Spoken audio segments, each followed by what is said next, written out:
જ્યારે જ્યારે બાફેલા બટેટા હોય ને આપણી અગિયારસ આવે તો અગિયારસની અંદર બાફેલા બટેટામાંથી એકદમ જ સરસ વસ્તુ બની જાય જે ફરાળમાં કામ આવે. અને બાફેલા બટેટા તો ભાઈ ઘણી બધી વસ્તુઓમાં કામ આવે છે. ચાલો કરી નાખીએ આપણે ફરાળી ખીચડી. અને જુઓ તમે મારી રેસીપીમાં જઈને ઓસ્ટ્રેલિયા બીના મોદીમાં બહુ જ સરસ મજાની ફરાળી ખીચડી થતી હોય છે. સાથેનું કોમ્બિનેશન બતાડી દઉં આજે.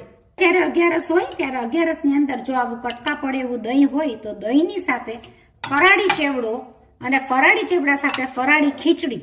બોલો, બાફેલા બટેટાની રમત તો આ જ છે કે બાફેલા બટેટામાં તમે ઘણી બધી વસ્તુઓ સરસ રીતના બનાવી શકો.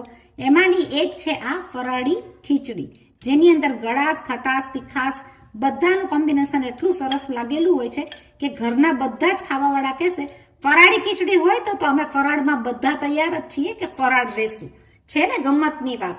ફરાળનું આ ડીશ આપણી તૈયાર થઈ ગઈ છે. સિમ્પલ, સાદી પણ બહુ જ સરસ ફરાળી ખીચડી સાથે મસ્ત મજાનું ઘરનું દહીં, એની સાથે ફરાળી ચેવડો.